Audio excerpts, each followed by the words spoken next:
TMS just released more episodes for Conan vs. the Black Organization, and there are a lot to talk about this dub. We finally have a full picture of Conan selections, so it's time we take a look at the dub as a whole, the episode selection, and what TMS has in store for Detective Conan fans. So let's get started. On the 8th of August, TMS Entertainment announced the final episodes for Conan vs. the Black Organization, which hit Netflix and Crunchyroll on August 21st. This batch includes 5 episodes, covering key moments from the Vermouth arc, and the first special of the Cure arc, which are Shinichi's New York case, head-to-head with the Black Organization, and Black Impact. TMS also released the first episode of Shinichi's New York case for a limited time on YouTube, which I've linked in the pinned comment and the eye icon, so I hope you check it out. So, why was this just 5 episodes? Well, even though this was just 5 episodes, there was a lot more content than just the 9 episodes we got last time. These 5 episodes counted for a total of 13 international or production count episodes, because 2 of the episodes here were 2.5 long specials, which are basically movies. So with this batch of episodes, we get 24 minutes more of Detective Conan compared to last month, bringing the total count of Conan vs. the Black Organization's selection to a whopping 14 episodes, or 23 production or international count episodes. So, what do I think about this dub? Like I said in my previous video, bringing the dub back to its roots in Texas was the best decision TMS could have made. This dub from Studio Nano does a lot right with its casting, scripts, and performances, and I gotta say, I'm impressed with these cases. The first batch gave us a taste of Mauricio as Shinichi Kudo in the first episode. In this batch, the screen time is split pretty evenly if you count Mauricio's performance in head-to-head with the Black Organization. Just 24 minutes in the first episode wasn't enough to connect with Shinichi Kudo, but to get a full flashback with his motivations and his sense of justice made Shinichi's New York case with Mauricio all the more enjoyable. Mauricio's performance was one of the best in this selection, and I am so glad we get to hear a lot more of him. I can still feel the goosebumps from Shinichi's final speech to the serial killer, and it was just pure cinema. It's also an added bonus that we see a lot more of Megan Shipman's run. The first batch in this selection was very Hybra and Conan focused, but this batch brings Megan Shipman's run more into the forefront alongside them. Shinichi's New York case is a pivotal episode for Ran, and Megan Shipman nails the emotional depth, especially towards the end where Ran's dilemma takes center stage. Her performance was so heartfelt and perfectly captured Ran's complex feelings. For this second batch of episodes, Molly Zhang is just as amazing as she was in the first half. She sold me on Conan being a teenager stuck in the body of a child. From Conan being scared for Hybra when she arrives at the port, and being shocked when hearing Nanatsu no Ko, it was everything I could hope and above from a Conan dub.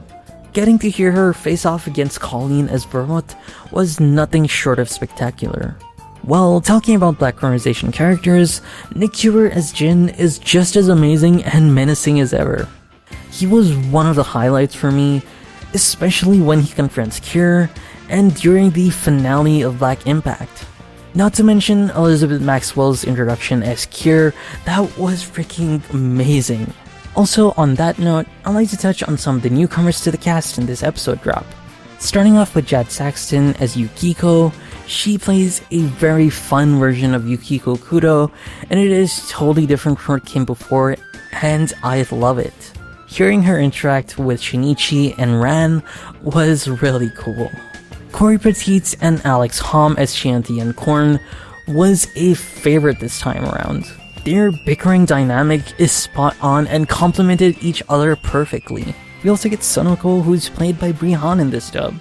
She's only around for an episode, but was a great voice for the billionaire daughter of the Suzuki family and Ron's close friend.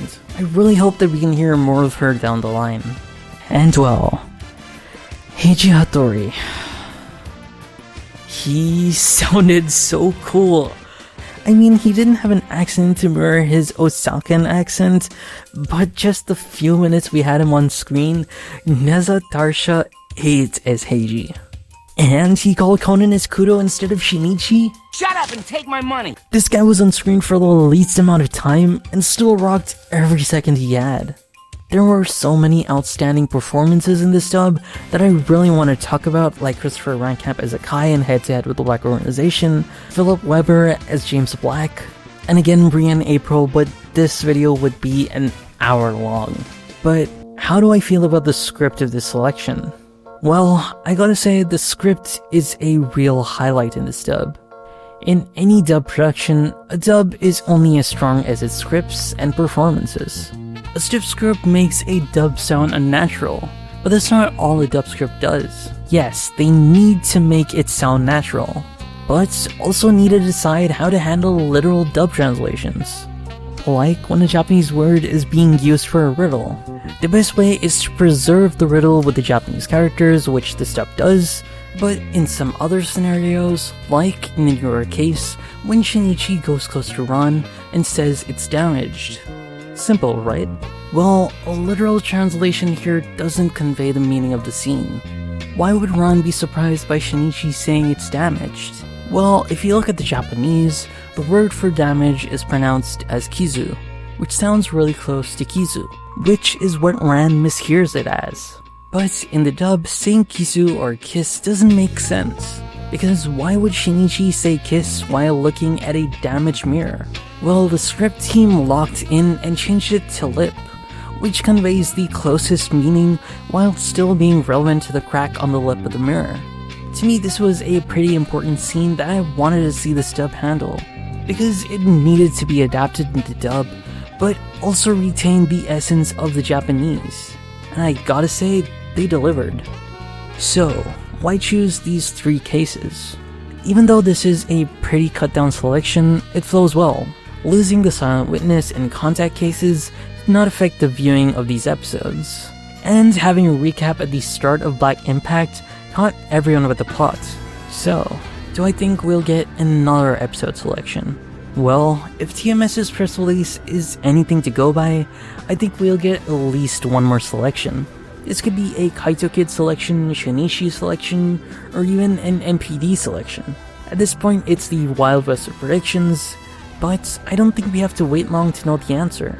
I mean, we did get new batches of episodes in July and August, so let's see if we get one in September as well. Do I think this cast will dub the Conan movies? Well, as of now, I think it's unlikely.